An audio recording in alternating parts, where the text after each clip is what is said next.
Hey there, movie fans. Welcome to the Blues of June 2019. As usual, we start off with the DVDs, and the first one is Forbidden Hollywood Volume 4. Now, I already had the first 3 volumes, which comes in these digipacks, and the rest are only these keep cases. But I found this for a very decent price at WoW HD, and I guess there was a sale going on because the next day they went back to its original prices again, and I don't understand why these releases are so ridiculously expensive. They should be around $10 or even under $10, because these are DVD-Rs, as you can see there, by the purple color. And it will take some time for me to finally complete my Forbidden Hollywood collection. But anyway, this contains 4 pre-code films, films that were made before the production code or the Hays Code. They are Jewel Robbery, Lawyer Man, Man Wanted, and They Call It Sin. And the first 2 stars William Powell. And I'm a fan of this man. I recently watched all 6 of the Tin Man movies, and I enjoyed them a lot. I know that the first Tin Man is coming out on Blu-ray, but I don't think I'm going to get them. I'm happy with the DVD set that I have.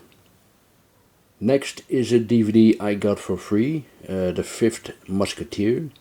I have never heard of this film before, but it has a great cast. I mean, here you have Jose Ferrer, Lloyd Bridges, his son Beau is also in it. This is Cornel Wilde, he plays D'Artagnan. The original Bond girl, Ursula Andress. Sylvia Christel, who else is in there? Rex Harrison, Olivia de Havilland, and also Ian McShane is in it, so that's quite a cast. I did some research, and it turns out that this Dutch DVD is the only one that has the complete uncut version. The UK and US DVDs are cut, and the scenes that were cut out of those DVDs are the nude scenes of Miss Andrews and Miss Christel. She was also in the Emmanuel films, so she was used to getting undressed. But I'm very lucky to have the uncut version.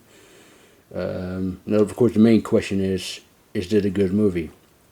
I don't know, I haven't seen it yet, but if it's bad, I can always enjoy the nude scenes.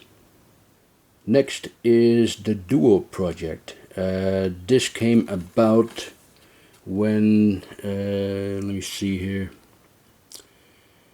Yukihiko Tsuchumi met Ryuhei Kitamura, I hope I pronounced his name right, at a German film festival. I'm not familiar with Tsuchumi, to be honest, but he's a veteran filmmaker. I am familiar with Kitamura, however. He's the director of Versus, Azumi, Godzilla Final Wars, and The Midnight Meat Train. But anyway, it was Tsuchumi who challenged Kitamura to a duel, a cinematic duel, that is. They both had to make a movie that is about 2 people. It had to take place in one room over one night, and it's a duel to the death. Tsuchumi made this film, 2LDK, which is about 2 young, struggling actresses who wants the same part in a movie, and they are fighting each other for it. And Kitamura made this one, Aragami, which is about two samurai warriors, and it also has some supernatural elements to it. But the question is, of course, who won the duel? Well, if you ask me, I would say Tsutsumi, because I enjoyed 2LDK more than I did Aragami.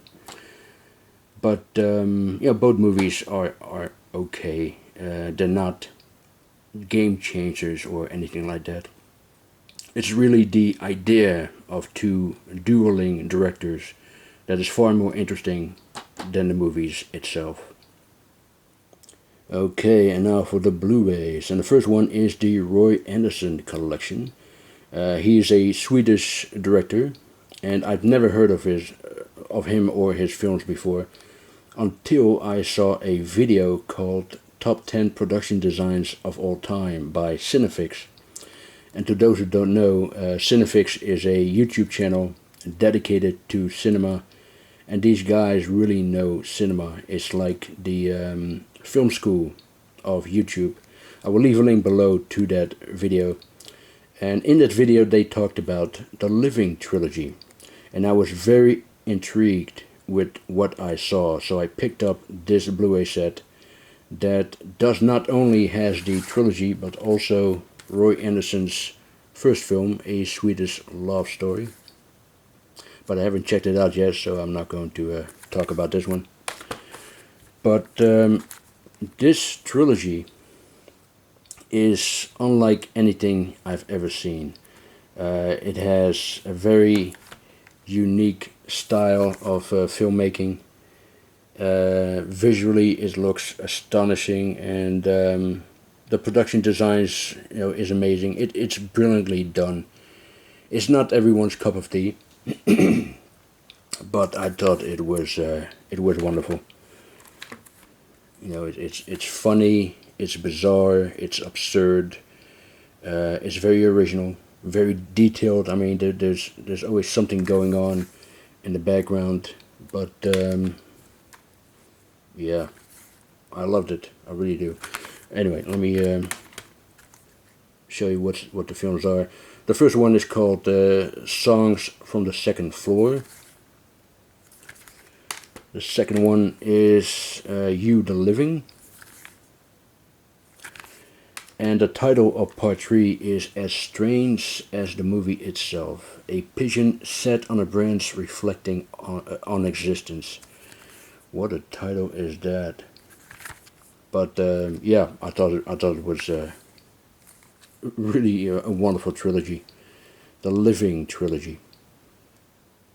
Okay, and next are 4 4K Blues, and the first one is The Matrix, which is celebrating its 20th anniversary this year, and it still looks good. It still holds up extremely well after 2 decades. I mean, the film is as magnificent as it was the first time I saw it, and it is worth upgrading to 4K. Bram Stoker's Dracula.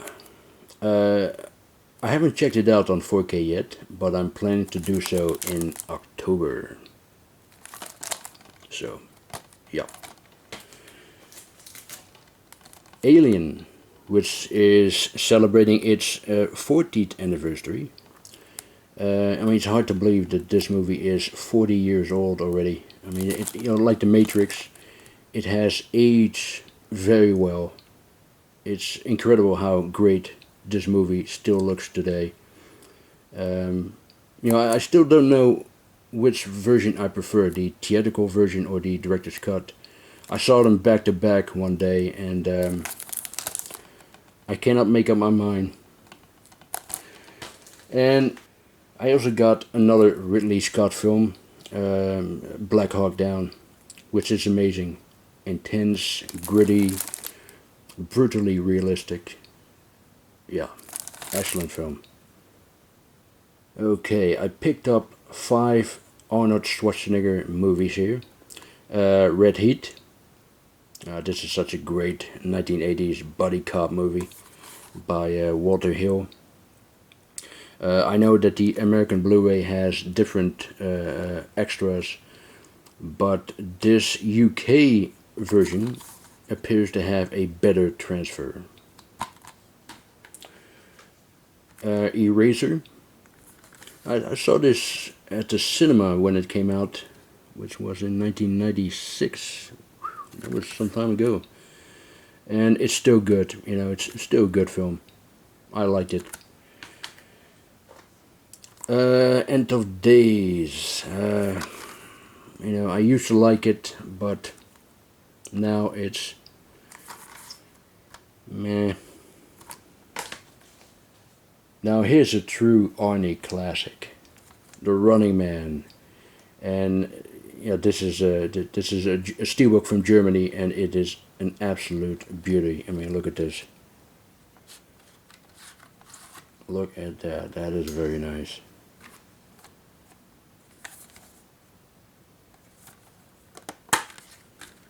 Oh, there's a little folder there. Nice artwork there. 2-discer. Yeah, that is a gorgeous steelbook. Very nice indeed. And a classic film, of course. Really great film. That was pretty much ahead of its time. And finally, I also picked up the French steelbook of The Expendables 2 with Herr Schwarzenegger right there, and you know, an all-star action cast. You know, I say finally because I got the UK steelbooks of 1 and 3 for some time, and the reason I got the French steelbook instead of the UK steelbook is because this has more extras, and you know, the Expendables movies, they're not among the best action movies ever made, but they're fun, you know the way it's meant to be. Next are 3 movies with good old Charlie Bronson, and the first one is the Valachi Papers. I thought it was very decent movie. I know that Peter Maas, the writer of the book on which this movie is based on, he once said that this is one of the worst films he had ever seen. I disagree. You know, it's not like it's one of the best films either. You know, it's not The Godfather. You know, something that the Valachi Papers is often being compared to, but it's a very decent, you know, above average movie, I thought. So, and I'm going to swap the Blu-ray case. I mean, it's a nice red Blu-ray case, but it's very, very, you know, fragile. Anyway, next one. Oh, this is a good one. This is a real good one. The Evil That Men Do, or the Liquidator, as it says here in German. Yeah, I thought I saw this before, but it turned out I never had. But I remember that my father was describing a scene to me, and I asked him what movie this is from, and he didn't know, but it was from The Evil That Men Do. I won't give away too much, but the scene that my father was talking about takes place in a cafe with Bronson and this woman sitting, you know, around the table. He gets up to buy some drinks, and in the meantime, this big guy sits next to the woman and starts harassing her. Bronson comes back, and he does something absolutely brilliant to this, you know, to this big guy. I won't tell you what it is, of course, but yeah, that was the scene that my father was describing to me years and years ago, but I never knew from which movie it was from until now. And the last one is the media book of Shadow's Land, which is an excellent western. You can see some advertisements there.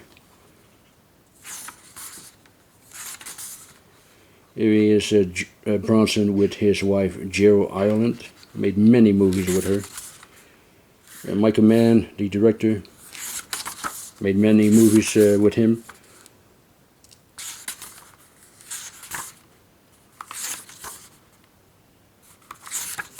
Yeah, nice pictures here.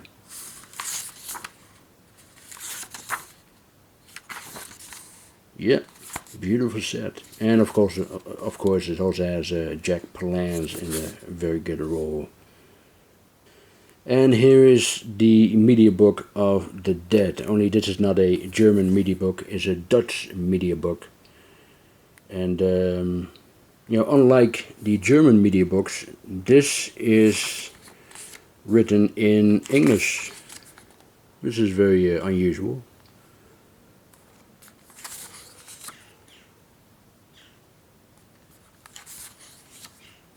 You see the Ford brothers who wrote and directed. Oh, I don't know if they wrote it. Did they wrote it? Or at least one of the brothers directed it. Jonathan Ford directed it, and Howard J. Ford produced it. But it doesn't say here if they also wrote it. Maybe they have, I'm not really sure.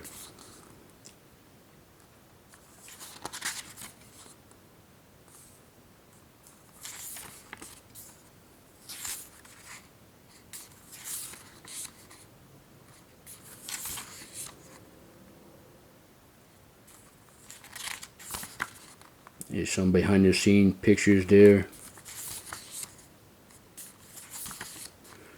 And there is one of the brothers, John Ford, not the John Ford of course, with two AK-47s. Be fucking ready for the Dead 2. Well, as a matter of fact, I got that one as well. Unfortunately, it doesn't come with a media book like that one. But anyway, I haven't seen this one yet though. But I have a feeling it's more of the same as the first movie. Obviously, I took advantage of the buy one get one for free sale at Arrow Video, who is celebrating their 10th anniversary. So if anybody from Arrow is watching, congratulations. But I got a really nice stack here, and there's another stack on the way, which I will be showing in my next update. Anyway, starting off with a brilliant film, the Andromeda Strain. Yeah, I'm very happy that this has gotten the Arrow treatment. And I'm also happy that I got one with a booklet, because I understand that many people received it without a booklet. So I got very lucky there. I'll put it right there. Black Moon Rising, very enjoyable film. Unfortunately, no booklet, so I didn't get lucky there. But you know, sometimes you're lucky and sometimes you don't. Life Force. Now, I already have this movie twice on Blu. I have the Steelbook from Arrow and the Scream Factory edition with the slipcover, which is going for insane money nowadays. But I wanted to get this one as well, just because of the new 4K restoration. Okay, look, the main reason is to watch Matilda May in 4K, and holy shit, it's worth it. But yeah, I've always had a weakness for Life Force. I absolutely love this movie. Horror Express. I don't believe I've ever seen this. I could be mistaken. But yeah, Christopher Lee, Peter Cushing, Telly Savalas. I think I have seen it. I don't know. I've seen so many movies, sometimes I forget about them. Okay, the next one is Yakuza Law, with a very graphic picture there. This is by an anthology film by Teruo Ishii that tells 3 stories. Each one is set in a different time period. The first episode takes place in the Edo period, the second one in the Meiji period, and the third one in 1960s Japan. And this last episode is by far the weakest one. In fact, it's bad. It's really bad. It's laughable at times. You know, when I was watching that episode, I was thinking Kinji Fukasaku would have done this so much better. And I mean that with no disrespect towards Ishii. I think he's a good director, but he just failed with the final episode, in my opinion. Even good directors can make bad things. But the first 2 episodes are great, but they're also very, very graphic. I mean, the opening sequence alone has a number of nasty torture moments that really sets the mood for the rest of the film. But yeah, I liked it, except for the final episode. And speaking of Ishii, I also got Orgies of Edo, and I still need to see it. By the way, I haven't seen any of the Arrow titles that I'm about to show you, so sorry for that. They're all blind buys. Anyway, yeah. Nice artwork, by the way. But I've chosen the original artwork, which is also very nice. And here's another Japanese film, Terraformers by Takashi Miike. I heard this is, you know, again a very crazy sci-fi movie from a crazy film director. Megan Time Squad. This is a New Zealand film, I believe. Yeah, it is. I've seen a trailer and it looks a lot of fun. Absolutely a lot of fun. So can't wait to check it out. This is The Annihilators. This is one of those 1980s action movies about Vietnam veterans who are taking care of business. Like Rambo and Missing in Action. Those type of movies. Some horror titles here. Scared Stiff. Don't know anything about it. I'm very sorry that I cannot tell you more about it, but yep. Let me know if you've seen any of these titles and you like them. Trapped Alive.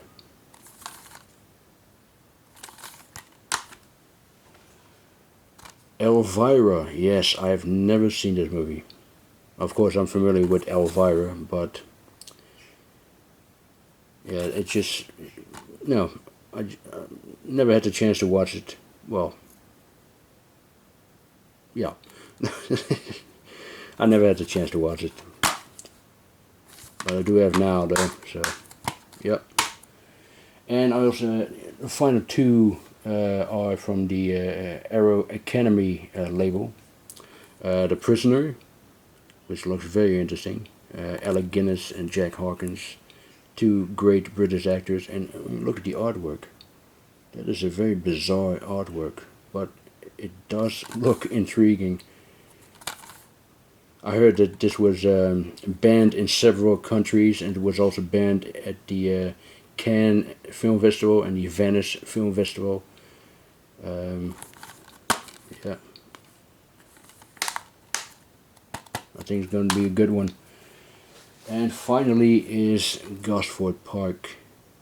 Oh, wait a minute, I've seen this. In fact, I have the Region 1 DVD somewhere. But yeah, this is a wonderful film by Robert Altman. This is kind of like Agatha Christie meets Downton Abbey. Yep. And that was it for... let me show you the entire stack here that I got from the Arrow sale. The 10th anniversary Arrow sale, I might say. And, like I said, there is another stack on the way, including the the American History, Horror History Volume 2 box set. So I can't wait to get that one. Anyway, that is it for my June update. Thank you very much for watching. I hope you enjoyed it, and I'll talk to you next time. Bye.